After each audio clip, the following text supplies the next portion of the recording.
10 negative consequences associated with avoiding conflict. Number 1, resentment buildup.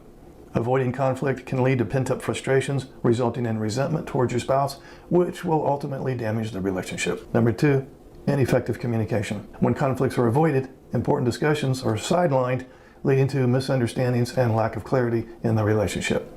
Number 3, stagnation of issues. Problems that are not addressed will continue to grow, leading to more significant issues down the line that could have been resolved earlier on. Number 4, loss of trust. Avoiding direct conversations can make your spouse feel unvalued and disrespected, eroding trust in the relationship over time. Number 5, increased anxiety. Yes, avoiding conflict increases anxiety.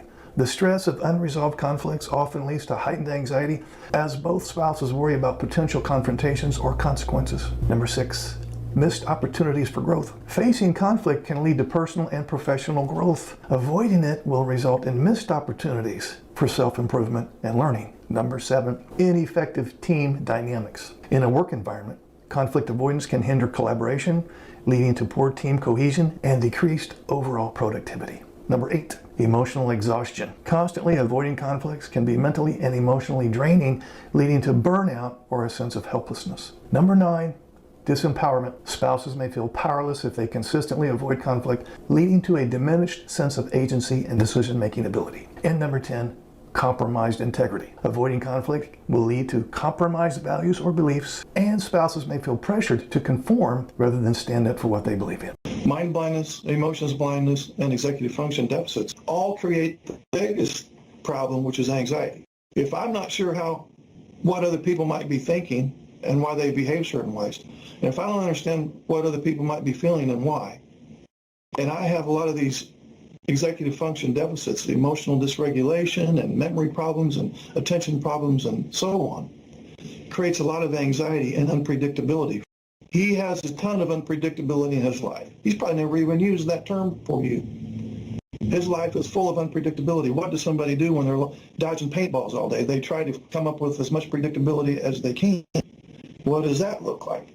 They have to have routine, structure, rules. They don't like change. They especially don't like surprise change. And how does that download to the NT? That he's very rigid, self-absorbed, one-track mind, opinionated, stubborn. So our big goal in this group, the overarching issue that we're going to directly and indirectly try to address, is how to reduce his anxiety, which will in turn reduce some of your anxiety. Because as long as your message raises his anxiety, you're screwed. Whenever you try to problem solve with him when his anxiety comes up, be a lot less painful and time consuming to just go beat your head against a brick wall.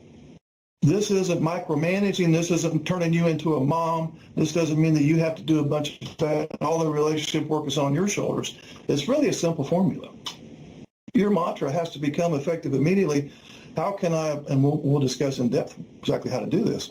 What can I say or do or avoid saying or doing such that A, we can actually start working on problems, and B, I don't raise his anxiety, because as soon as his anxiety comes up, all bets are off, and you're wasting your time again.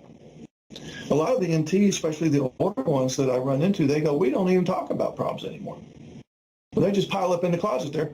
I just don't even bring anything up anymore because it just ends in a shit show and don't get anywhere. And then now the only thing I get accomplished is our resentment gets more entrenched. And he just wants to isolate more because now I'm his number one source of anxiety. So his big goal of the day is try to avoid me. The biggest problem by far is the anxiety issue. And there's multiple ways to attack that, but it's going to be very individualized.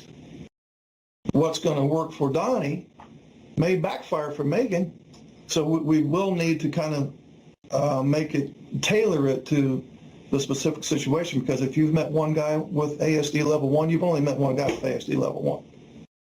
Because there's so much variability amongst individuals on the spectrum that there's never going to be a one-size-fits-all. So what I run into a lot in working with couples online is they have gotten into the business of keeping score. And it's like the scorecard is about who is hurt the most. You know, for example, she'll say, you never do this. And he goes, oh, well, that's because you never do that. And she goes, well, remember when you said blah, blah, blah? And he goes, yeah, but then you said such and such. And so it's like this competition, almost like sibling rivalry, where you have this brother and sister that are so competitive. And each party is trying to make the other party feel that they're wrong.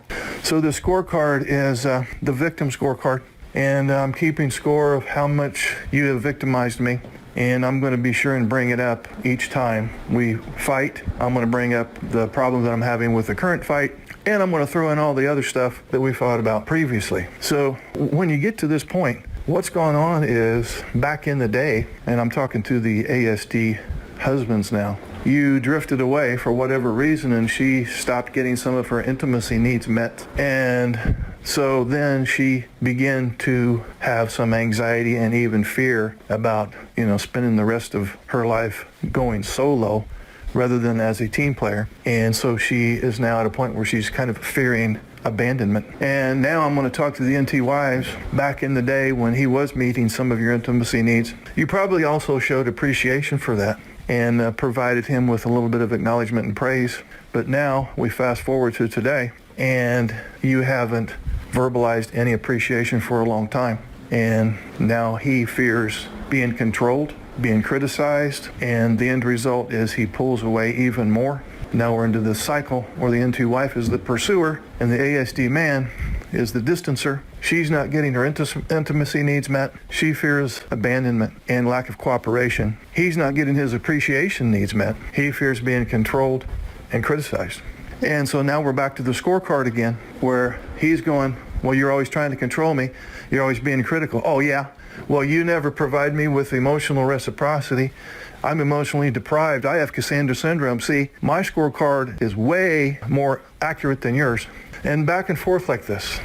And it's a competition.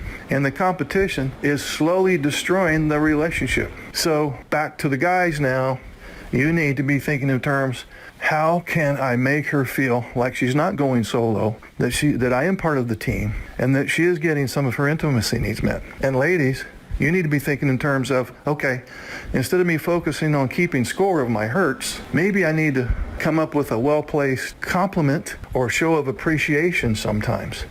I don't care how much he has dropped the ball, and I'm sure he has dropped it many times. He's doing something right. So do yourselves a favor, the both of you. Put the damn scorecards away. This isn't a freaking competition, okay? Sometimes it's justifiable. Sometimes she feels like she's doing all the relationship work, which I'm sure you're doing most of it. And then I come along and add to it. But I don't want you to feel like you got to do these things and to continue to do what you were doing. So actually, if you will be open-minded here for a few minutes, I'll actually save you work rather than make more work for you. But I have to say, this is not a commentary on any of the ladies in here, but I have to say that the vast majority of the time, she will not follow through with this for numerous reasons that I could list, but I don't see that would be useful. I've done this for a long time now, and I have discovered what will trigger his anxiety for the most part. And I have also discovered that anxiety is the big deal. All this behavior that you see that's causing problems, all of it can be traced back to anxiety. And if you wanted to drill deeper than that, we could even go so far as to say anxiety that started in childhood. But we don't necessarily need to analyze the hell out of it to understand this. So you will do this. It is likely that you will reduce conflict by a good 50%. So if you've ever paid attention to me, now it's time to do it. One thing I'm asking you to do, unless it's an emergency, and I know sometimes things are emergent and have to be dealt with right now, I understand that. But the other 95% of the time, I would make an appointment because he doesn't like to be interrupted. He doesn't like his structure jacked with. He doesn't like his routine upset. He's always hyper-focused, and he's off in his little inner world doing his little things. And you come along wanting him to shift focus. And by the way, that's one of the executive function deficits, shifting focus. It upsets his apple cart. So when you need to talk to him about, I'm not talking about every time you want to talk to him. I'm just saying when you have something that's important to you that you really need him to be all ears and you need his cooperation, do yourself a favor, just make an appointment. You could say there's something I need your help with. When you're free, let me know because I got something to run past you. I hope you paid attention to what I just said over the last 5 seconds. That's your word each. There's something I need your help with. You're not busy. Let me know. I got something I need to run past you. My top 10 conflict resolution methods.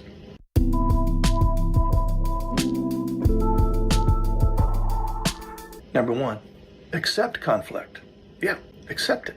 Conflict is natural and happens in every relationship, whether it's neurotypical or neurodiverse. So, since conflict is unavoidable, you may as well learn to manage it, not avoid it. For example, shutting down, melting down. True, there may be more conflict in a neurodiverse marriage than a neurotypical one, but that doesn't mean that something's going wrong. It's simply a sign that something needs to change. And it's an opportunity for growth, new understanding, and improved communication. So that's number 1, accept conflict. Number 2, analyze the problem.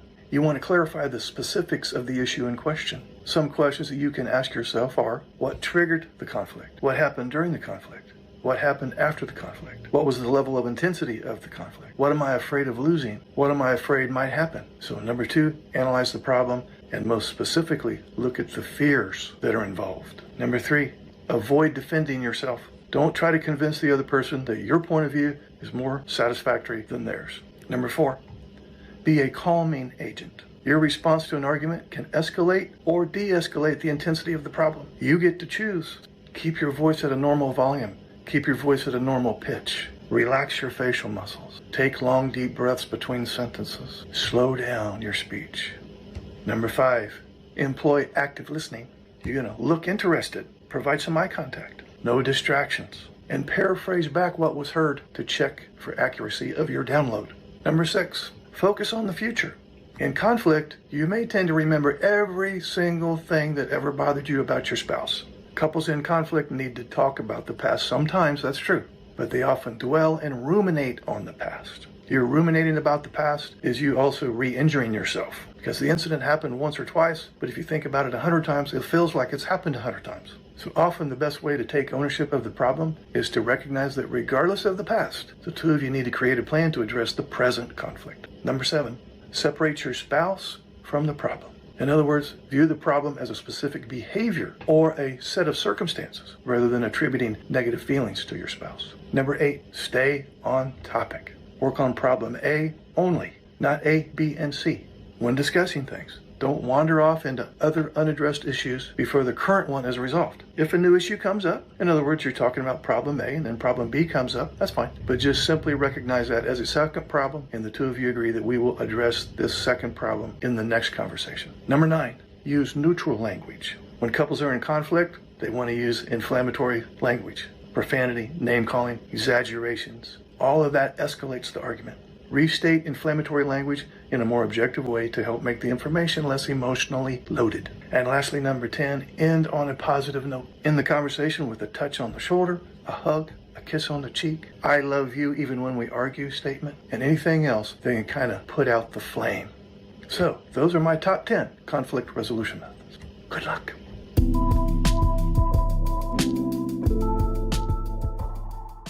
If we want to define a meltdown, a true meltdown is not an adult temper tantrum, but they look similar, and she's probably accused you of just having a temper tantrum when it really wasn't.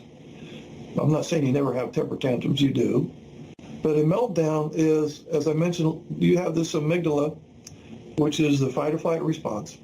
And when you feel threatened, and the amygdala, by the way, doesn't know the difference between a burning house and a mad wife. So when she's upset with you and she's coming at you, especially when she's already animated and wants to solve the problem now, your amygdala thinks that there's danger at hand. I know that sounds like an exaggeration. It's not. Your amygdala is thinking, we're not safe right now. And it floods your body with adrenaline and cortisol because it doesn't know that this is, I don't really need to worry about my wife pulling a gun and shooting me. So I'm actually, even though she's mad at me, I'm still pretty safe. The amygdala doesn't know that. And so when you're in the throes of this adrenaline and cortisol, the prefrontal cortex shuts down because it doesn't want to get in the way. because that amygdala is there for a reason. If you're at the mall and you see people running towards you and you hear gunshots off in the distance and there's some fucking maniac in there shooting the place up, you want adrenaline and cortisol to hit you hard so you get the hell out of there. But you're only in danger, even with the craziness that's going on today, you're truly only in real danger about 0.00001% of the time. But you're stuck with this old brain that doesn't know the difference between a mad wife and being chased by a bear. So one of the things you can do when you find yourself starting to melt down is go, wait a minute. That's the old brain, the amygdala, thinking that this is a danger level of 10 when it's only a danger level of 0.5. I need to stop, slow down, take a deep breath, and remind my amygdala, hey, we're okay. This isn't a bear. She's not coming at me with a steak knife. We're okay. When you have that little piece of self-talk right there, that's the prefrontal cortex came back online. When you say to yourself, we're okay, we don't need to be this hypervigilant and paranoid right now, that thought came from the prefrontal cortex. Now the amygdala is going to take a back seat. The new brain's online is saying, we're okay, settle down there, buddy. Mr. Amygdala, we're fine. It's just her being mad again.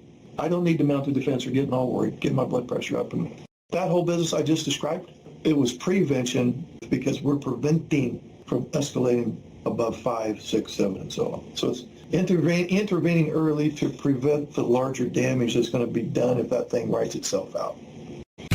Both of you may be thinking of the other person, well, that's illogical as hell. I don't know where he comes up with that. He's probably thinking the same thing of you. She's probably thinking the same thing of him.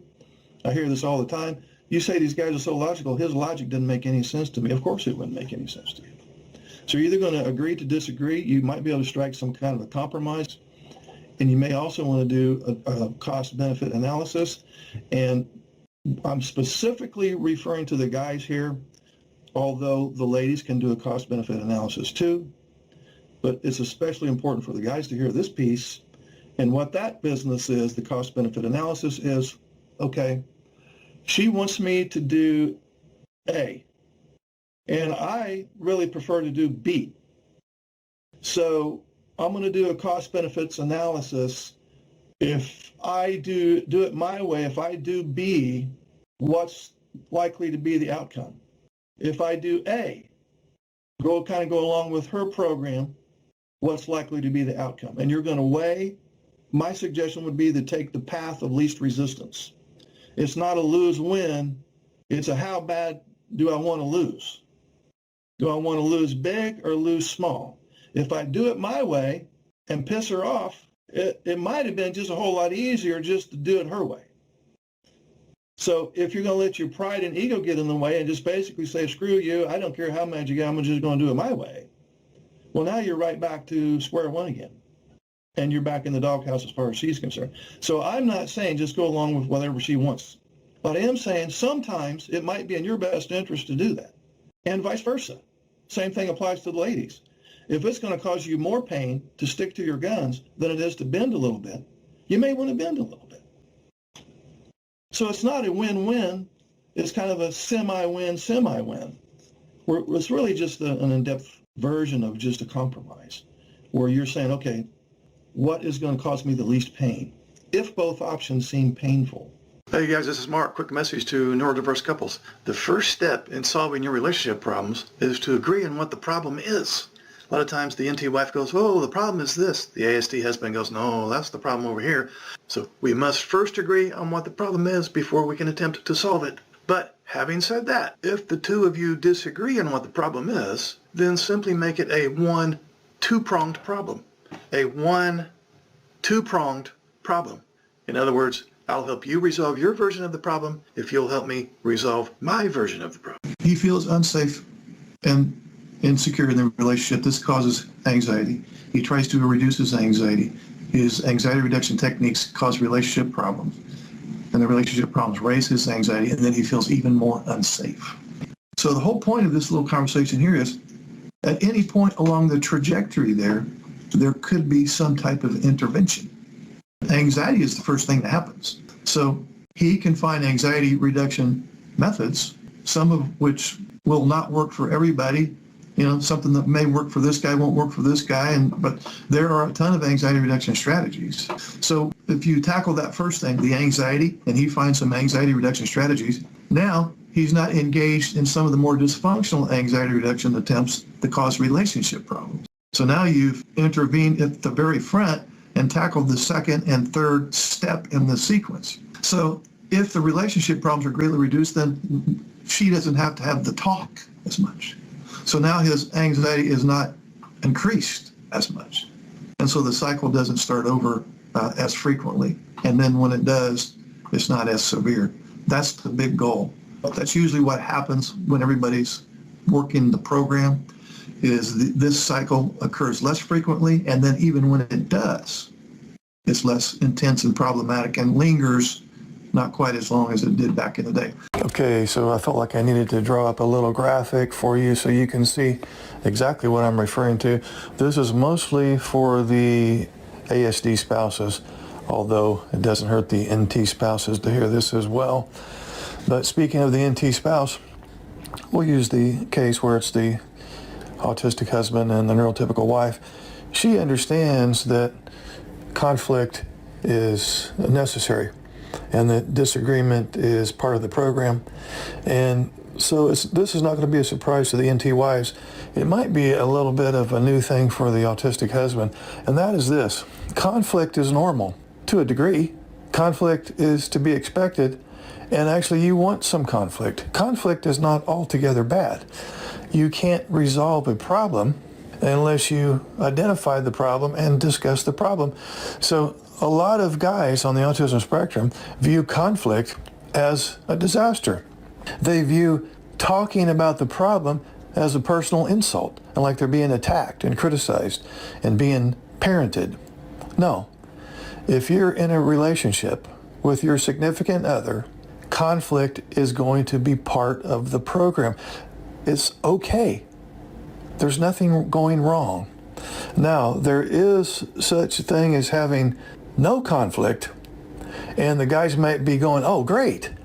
That's what I'm shooting for, no conflict. No, you don't want to shoot for no conflict, because if you do, and you find that you're in a relationship where there's no conflict and you never talk about problems, that means you've given up. Both parties have given up. And at some level, they don't even care about the relationship anymore. It's no longer important to them because they know they're not getting anywhere in this relationship. So no conflict is a bad sign. On the other end of the spectrum, we have too much conflict, which is probably where the neurodiverse couple finds themselves today. Chronic conflict. We're always fighting. We're always finding numerous problems. We're always focusing on the problems, never solving anything. That's just as bad, but it's on the other end of the spectrum. Now, in the middle, somewhere, we have moderate conflict. There is such a thing as fair fighting. I know that seems like an oxymoron, but you can fight, you can argue, you can have conflict, you can discuss things in a very passionate, heated way because, both parties, or certainly one party, is discussing something that's very important to him or her, and that's fine. Moderate amounts of conflict yield results. Moderate amounts of conflict yield results because A, you're having some discussion, but B, you're not so wrapped up in being in the rabbit hole of chronic, constant conflict that yields no positive results that you're okay with having a fight every now and then because we argue. It was a tough moment. Neither one of us really enjoyed the discussion per se, but we arrived at some kind of a resolution. So if the end result is almost always resolution, I can handle the conflict. Moderate amounts, that is. So, conflict is okay. Conflict resolution will happen when you're in the middle of the spectrum here. So especially to the guys on the autism spectrum out there, don't view her talking about the problem as a personal attack, or that now she's out to get you, or that you've done something wrong, or that you are to be chastised. It's not a personal attack. She's not talking down to you. She's not criticizing you. She's wanting to fight fair to resolve the issues.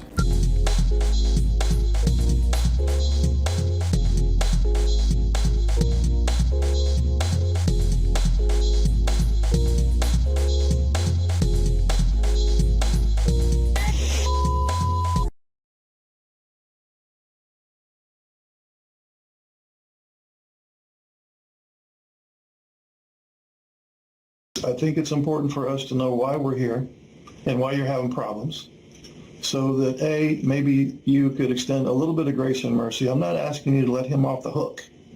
Keep him on the hook, because as I've said many times, having traits of a disorder is no license to go around spraying on people like a skunk.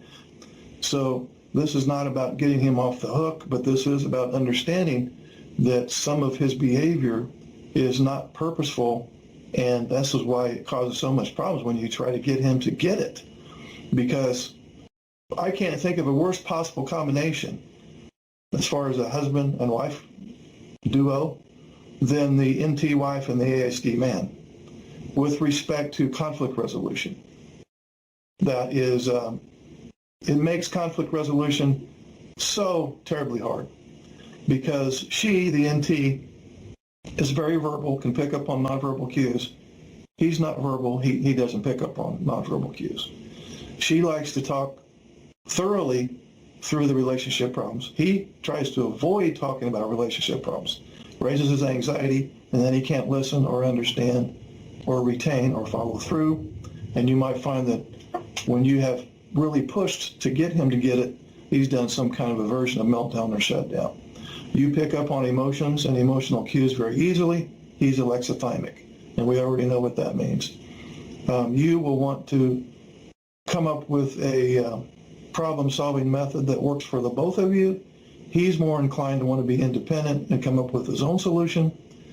When you're under stress, you reach out for support, either through him, maybe other family members or friends. He's the opposite. When he's stressed out, he either gets angry at what he perceives as a source of stress, or he tries to avoid the situation that he thinks is causing the stress. So whereas you reach out and try to connect, he goes inward and tries to disconnect. So you can see why we have such problems in the area of conflict resolution. That's not, again, to say, oh, well, he can't help it. Just, overlook it and deal with it. I'm not saying that at all. But I am saying it would be helpful, and this is a two-way street. He needs to extend some grace and mercy as well. It would be helpful if the two of you, given the fact that you're almost wired 180 degrees opposite, that you could show a little bit of compassion towards one another in those heated moments where there is this disconnect, both emotionally and cognitively, realizing that we're not purposely trying to injure one another. We're just, I speak French, you speak German, and we just got to realize that sometimes these heated arguments and fights are really the result of a different brain wiring, not so much that one person is purposely trying to be hurtful. In case you didn't know, you give off invisible energy, vibes that are tangible, even though you can't see them. If you are in the same room with him and you're so mad at him you could chop his head off, you are giving off some negative vibes, and it will affect him at some level. And he won't even know it, neither will you, what the hell's going on. I can promise you. If you want to test this, when you're at your maddest, try to be near him and see what happens.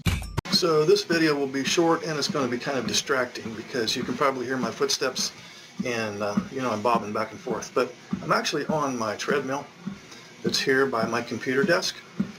So what does that have to do with anything? The message here is for the neurodiverse couples that have a problem even talking about relationship difficulties. So what I'm proposing here is, when possible, and if it's not possible 100% of the time, yeah, that's okay. At least shoot for 40% of the time. When you're going to try to talk about problems, it would be best to do it outside walking, okay? Call it talk and walk, instead of fight back at the house in the same room you always argue in. So this serves several purposes. One, it gets you away from the area in the house, or the areas in the house where you always have conflict and they end badly. So you're getting away from that environment. That's number one. Number two is you're walking.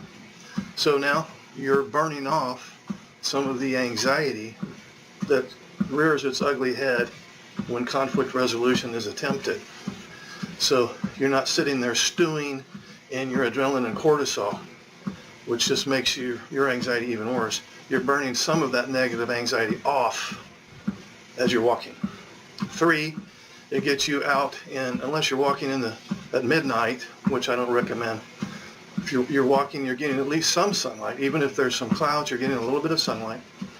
And so that's going to improve your mood. Your breathing is going to involuntarily increase, because a lot of times when couples are arguing, especially when it's the ASD man, his breathing will get real shallow, and sometimes he'll stop breathing altogether due to the anxiety. So now, at an unconscious level, you will be breathing more. You'll be oxygenating your brain, which is going to help problem solving, because now your brain's functioning a little better. You're going to increase endorphins a little bit, and you won't be facing one another, right? Eye contact is very intimidating to people on the autism spectrum. You'll be walking side by side, both of you moving in that direction. And I could go on for another 20 minutes with the benefits of walking just by itself, whether you're trying to engage in conflict resolution or not. So, it's really simple, guys. Pay attention. The next time both of you are in agreement that you're going to try to broach a difficult topic, go for a walk and discuss things while you're walking. And I would not recommend this going more than 20 minutes.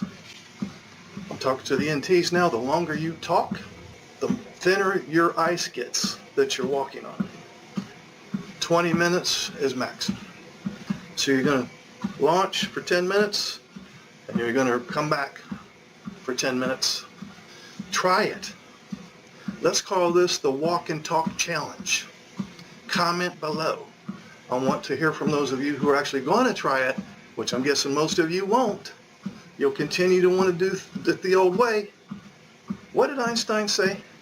Doing the same thing over and over again, expecting different results is insanity? Yeah. So the 2 or 3 people watching this video that will actually do it, comment below. Let me know how it worked. Okay, it's got to be better than what you were doing. So, walk and talk. This is a challenge. Neurodiverse couples, go. Hey, this is Mark Hutten. Would you like to schedule a one-on-one Zoom call? Okay, it's so simple. Just look under any of my videos in the description area. Click on this Calendar link. Now you see my calendar. Pick your month, your day, anytime that's available. Enter your name and email address. Then you'll get a follow-up email with the Zoom link on the day and time that you picked. And voila, we will talk.